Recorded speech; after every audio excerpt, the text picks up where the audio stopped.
안녕하세요. 주 엄마예요. 오늘은 전직 깊이 보기 2탄 비룡소 사각사각에 대해 소개해 보려고 해요.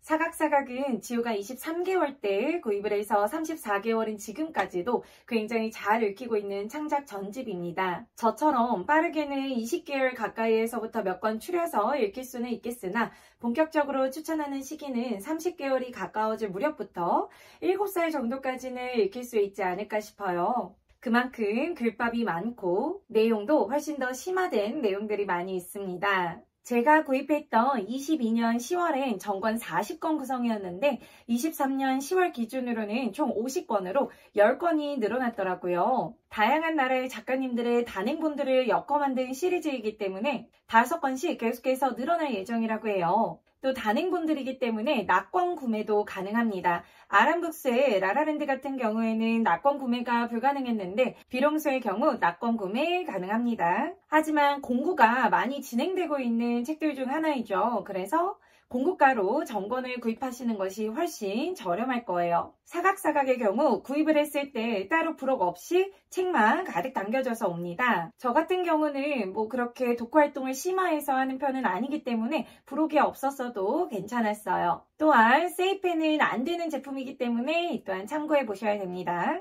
또한 앞서 말씀드렸듯이 사각사각은 다양한 나라에서 수상을 했거나 랭크가 되어서 특별히 엄선된 책들로 이루어진 시리즈입니다. 따라서 그림체의 다양성은 물론이고 책 자체의 퀄리티도 상당합니다. 한 권 한 권 읽을 때마다 정말 우와 어떻게 이런 생각을 하지? 라는 감탄을 자아내게 만드는 책들이에요. 또한 동서양 작가 모두를 아우르고 있어서 특유의 다른 문화권의 차이와 가치를 느낄 수 있습니다. 읽다 보면 이거는 동양 문화권의 작가 작품이구나 라는 걸 느낄 수 있으실 거예요. 그리고 역시 전집인 만큼 수준이 좀 나뉘어져 있어요. 그런데 명확하게 나누기는 조금 어려울 것 같아요. 그만큼 수준이 명확히 딱 나뉘어진다기보다는 좀 비슷비슷한 수준으로 전개가 되고 있습니다. 30개월을 기준으로 말씀드리면 반은 이해하기 조금 어렵다고 생각하실 수도 있고 반은 그나마 비교적 이해하기 쉽고 즐겁게 읽히실 수 있을 거예요. 제 기준으로 좀 나눠봤는데 읽기 쉬운 22권과 조금은 어려운 18권으로 나뉘게 되더라고요. 그리고 34개월인 지우는 비교적 읽기 쉬운 난이도의 22권을 조금 더 좋아하는 편입니다. 제가 이렇게 말씀드리는 건 굳이 너무 이른 두 돌 시기에는 이 비룡소 사각사각이 조금은 어렵다는 걸 말씀드리고 싶어서 그래요. 그땐 다른 창작책들을 읽히시고 30개월이 가까워질 무렵 혹은 세 돌이 가까워질 무렵부터 들이셔서 읽혀주시면 아이도 어른들도 굉장히 즐겁게 읽을 수 있을 거예요. 지우가 특별히 좋아했던 책들을 몇 권 소개해 보려고 해요. 첫 번째로는 이 수상한 신호등 책입니다. 이 책은 아마 단행본으로도 많이 갖고 계실 것 같아요. 저도 지인이 선물해줘서 처음 읽혀봤었는데 아이가 한동안은 이 책만 가져오기도 했고 제가 이 비룡소 사각사각 전집을 드리게 된 계기가 된 책입니다. 한번 짧게 보여드릴게요. 우선 신호등이 빨간색, 노란색, 초록색 각각의 표정이 담겨있죠. 우선 표지부터 아이와 함께 이야기 나누면서 어떤 이야기가 펼쳐질지 한번 상상을 해보는 거죠. 책을 펼쳐보시면 친구들이 손을 들고 횡단보도를 건너고 있어요. 지우 같은 경우에는 이 장면을 보고 계속 똑같이 손을 들고 따라 걷는 걸 좋아했습니다.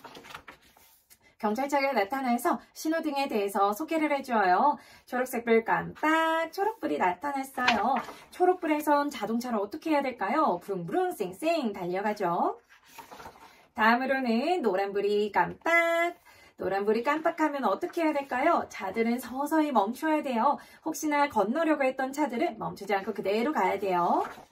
그 다음 빨간불이 깜빡 빨간불이 켜지면 어떻게 해야 될까요? 차들은 끽 모두 멈추고 사람들은 이렇게 횡단보도에 손을 들고 건널 수 있답니다. 다음부터는 재밌는 이야기들이 펼쳐져요. 우리가 익히 알고 있는 교통안전에 대한 이야기뿐만 아니라 상상의 나래를 펼칠 수 있는 신호등 이야기가 펼쳐집니다. 분홍색불 깜빡 분홍불이 켜지면 어떤 일이 벌어지냐면 아이쿠 붉은 나무를 서고 있네요. 땀을 뻘뻘 흘리면서 가고 있어요.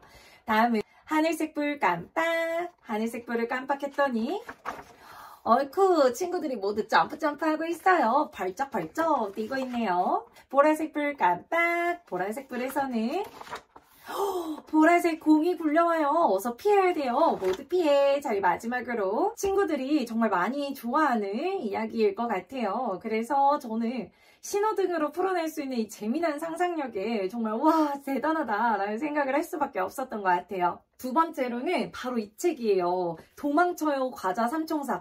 와, 이 책도 진짜 대단하다라는 생각이 좀 드는 책입니다. 실제 과자의 사진들이 이렇게 들어가 있죠. 우리가 익히 알고 있는 과자의 모양을 이야기하고 이 친구들이 주인공입니다. 그리고 우리들이 실제 주위에 있는 사물들을 그대로 책으로 옮겨놓았어요. 이 이야기는 과자들이 봉지 밖으로 나와서 세상을 마주하고 즐거운 일들만 있을 줄 알았는데 예상치 못한 고난과 역경을 겪으면서 이를 헤쳐나가는 모습을 보여주고 있어요. 근데 그 과정이 굉장히 유쾌하게 그려져 있고 약간의 섬뜩한 마무리로 끝이 납니다. 왜냐면 스포예요. 과자가 사라졌어요. 어린이 괴물이 나타나서 이 분홍색 웨어스 과자를 앙 하고 먹어버립니다. 약간 섬뜩한 이야기로 끝이 나긴 하지만 아이들의 상상을 충분히 불러일으킬 수 있는 책이에요. 세 번째로는 아빠와 피자 놀이 책이에요. 이 책은 이 주인공인 친구가 놀이터에 나가지 못하니까 너무 슬퍼하니 아빠와 엄마가 즐거운 피자 놀이를 해줍니다. 그래서 이 아이가 피자 반죽이 되어서 조물조물 오븐에도 넣어주고 토핑도 뿌려줘요. 근데 이 책 같은 경우에는 읽고 나서의 지우의 반응입니다. 물론 다른 아이들도 마찬가지일 거예요. 지우가 직접 피자가 되고 싶어요. 그래서 저와 지우 아빠가 항상 이 책을 읽어주고 나면 아이를 주물주물 해주고 반죽해준 다음 토핑도 뿌려주고 오븐에 넣어줌으로써 피자의 역할을 확실하게 해낼 수 있죠. 그래서 독서 활동으로 직접 주인공과 똑같은 경험을 해볼 수 있다는 큰 장점이 있어요. 다음으로는 쉬 책 속에 용이 있어. 아이들의 참여를 직접 유도하는 참여형 책입니다. 한번 열어보시면 이 책 속에 있는 용이 독자에게 아이들에게 직접 이야기를 하는 형식으로 진행이 되고 있어요. 책장을 넘기지 말라 그랬는데 결국 넘겨버렸어. 여긴 바로 용이 있다고. 아기 용의 코를 간질간질 해볼까? 그럼 아이들이 간질 장난칠 수 있겠죠. 에치! 간질간질 했기 때문에 기침을 해버렸네. 재채기를 해버렸어. 아기 용이 재채기를 하니까 불이 붙었어. 입김을 불어봐. 그리고 책장을 넘겨보렴.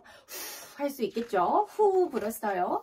아이고 근데 불이 더 번져버렸네. 가까이 가지마. 어서 이 불을 꺼야 되는데. 아 그럼 너희들의 상상력을 좀 빌려주겠니? 그럼 불을 끌 수 있을 거야. 한번 상상해보렴. 뒤에 커다란 풍선이 있다고 생각하는 거야. 물이 들어있는 풍선 말이야. 아이들과 함께 눈을 감고 상상해보죠.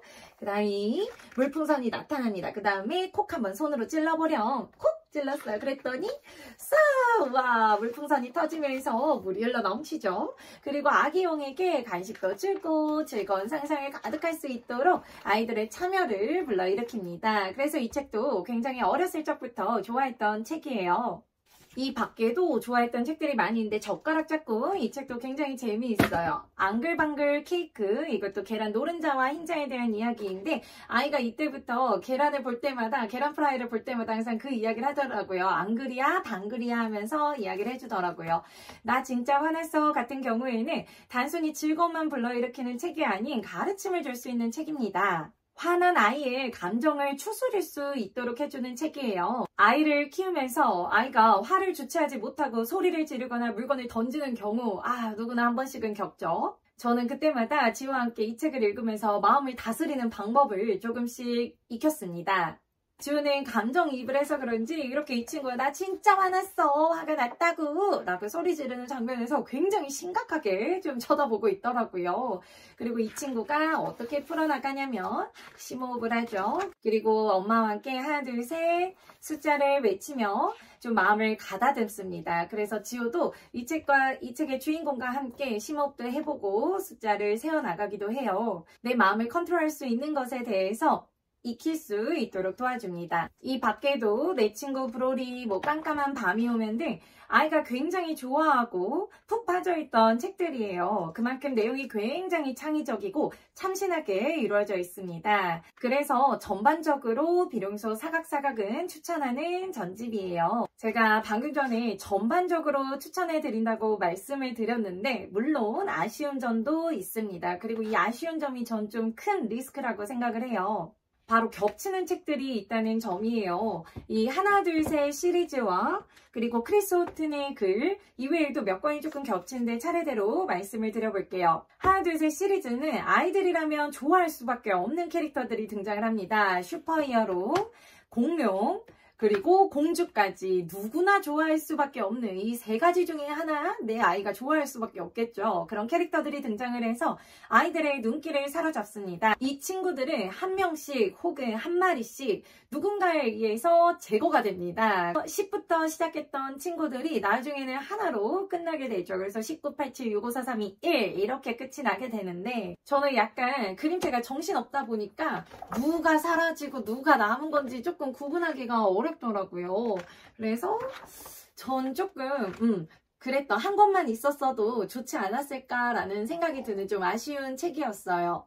똑같은 내용을 40권 중에 3권이나 함께 겹친다라는 건 굉장히 크기 때문에 이 점에서 아쉬웠습니다. 마찬가지로 크리스 호튼의 작품 또한 4권이에요. 같은 작가의 비슷한 그림체의 책들이 또 4권이나 껴있습니다. 이 책들도 각각 보면 굉장히 좋은 책들인데 역시 똑같은 생각이에요. 왜 굳이 비슷한 걸 40권 중에 4권이나 넣었을까? 한두 권만 추렸어도 좋았을 것 같은데 라는 생각이 드는 부분입니다.